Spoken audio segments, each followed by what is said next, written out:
At dawn on August 13th, 1521, in the market district of Tlatelolco, an old woman set out the last of her marigolds. She had opened the same stall every morning for 30 years. The routine never changed. Clear the stones, arrange the flowers, wait for the first buyers. By the time the sun cleared the volcanic peaks to the east, she had less than 8 hours before the world she had always known would stop existing. She did not know it. Neither did any of the tens of thousands of people still alive on the island. At least, that is what the accounts suggest about the city's final morning. The certainty that the island was unconquerable was the last belief Tenochtitlan permitted itself. It is August 13th, 1521. Tenochtitlan sits on an island in Lake Texcoco, 2,000 meters above sea level in the Valley of Mexico.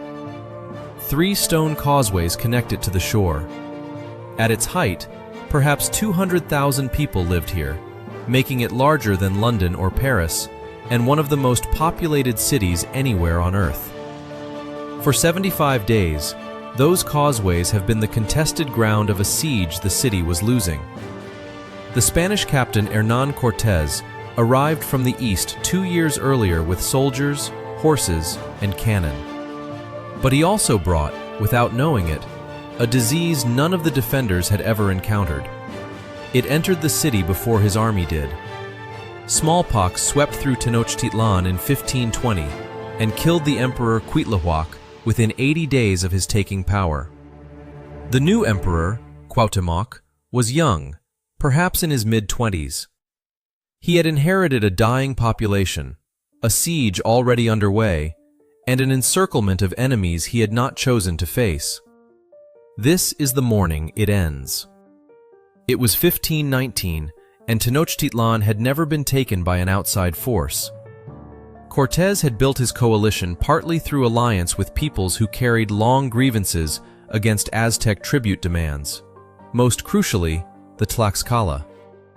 He had tried to take the island before. The Spanish had actually been driven off it in June of 1520, during a disastrous retreat the chronicles named the Noche Triste, the Sad Night. Cortés lost roughly a third of his men that night. The city celebrated, but the smallpox had come ashore with the retreating army, and it stayed. By first light on August 13th, the surviving population of Tenochtitlan had been compressed into the district of Tlatelolco, the northernmost corner of the island. The wide avenues, the great temples, the floating garden districts were ruins, and Spanish held ground. Bernal Díaz del Castillo, a Spanish foot soldier who later set down a first-hand account of the campaign called The True History of the Conquest of New Spain, described what remained of the city in these days as barely recognizable as the place that had astonished him on first arrival. The Florentine Codex records more. Compiled in the 1550s by the Franciscan friar Bernardino de Sahagún from the direct testimonies of indigenous survivors, it describes a city past the point of endurance. The food had been gone for a long time.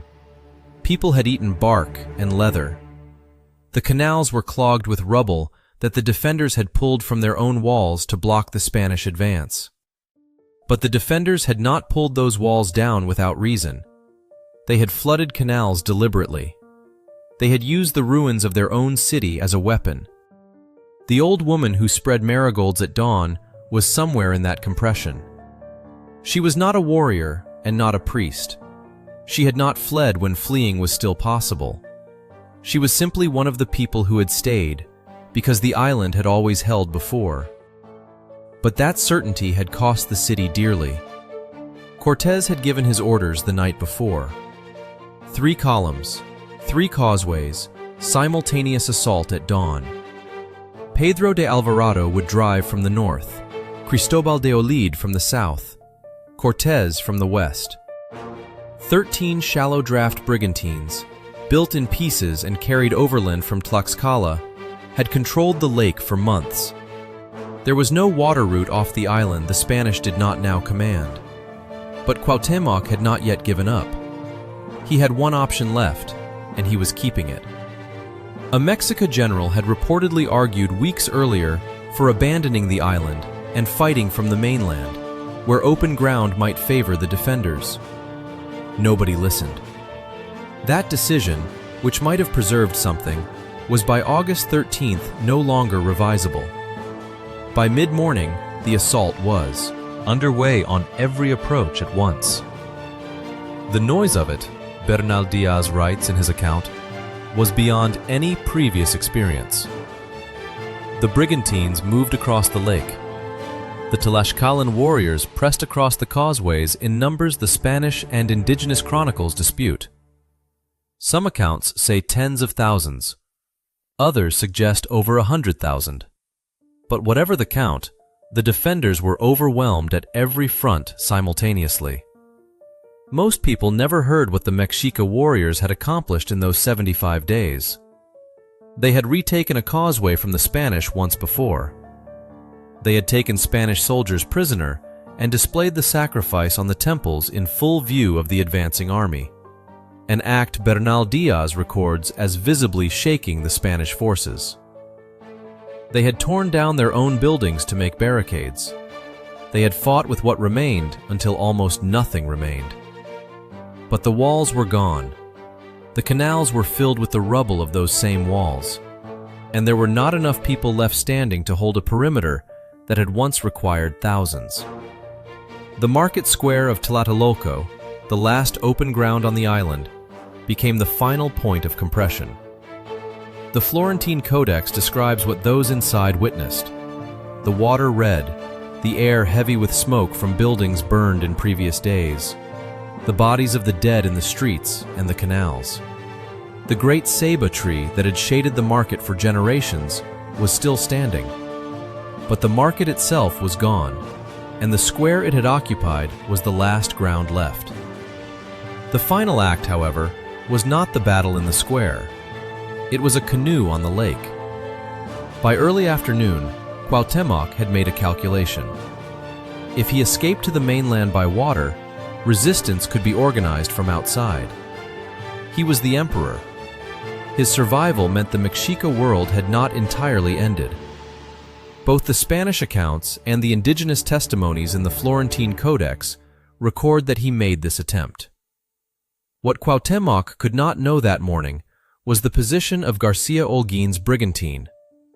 By the time the emperor's canoe was on the lake, Holguin had already spotted it by the royal canopy, the distinctive awning that marked an Aztec lord in transit. But Holguin knew what the canopy meant, and he was already moving. Holguin moved to intercept. Cuauhtémoc drew a dagger when he saw he could not escape. He did not use it. He surrendered. He was brought before Cortés. Bernal Diaz del Castillo records the exchange in his account. Cuauhtémoc stated that he had done all he could for his city, that the result was before them, and that Cortés should do with him as he pleased. He placed his own hand against the blade at Cortés's belt.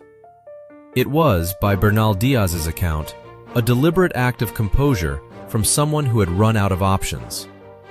He was perhaps 25 years old. The record is not precise on this. Now, Cuauhtémoc could have been killed that afternoon. He was not. He survived in Spanish captivity for nearly 4 years. In 1524, his hands and feet were burned over a slow fire to make him reveal the location of the Aztec treasury. He survived that too. He traveled with Cortés on an expedition to Honduras. He was hanged there in 1525, accused of plotting rebellion. Contemporary accounts note that he was still young enough that his beard had not grown in fully. His burial site is not known. When the news of his capture reached what remained of Tlatelolco, the fighting stopped.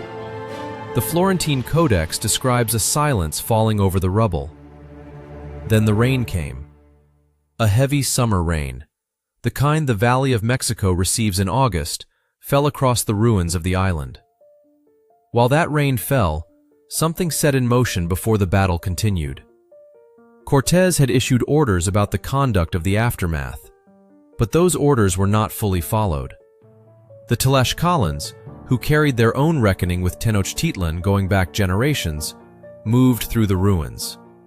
What came after the surrender was not contained by any command the Spanish could give.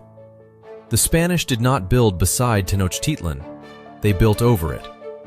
Mexico City stands today where the island once was. The Cathedral of Mexico City was constructed directly over the foundations of the Templo Mayor, the great double pyramid at the center of the Aztec world. In 1978, workers digging a utility trench near the cathedral struck a carved stone disc buried beneath the street. It depicted the dismembered body of the moon goddess Cuauhtémoc. That disc is now in a museum a short walk from where it was found.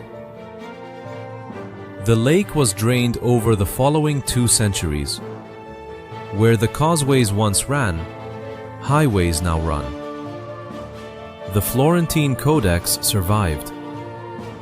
30 years after the fall, Sahagún gathered testimony from men and women who had been children or young adults on August 13, 1521. They described the morning the market closed, the rain, the silence.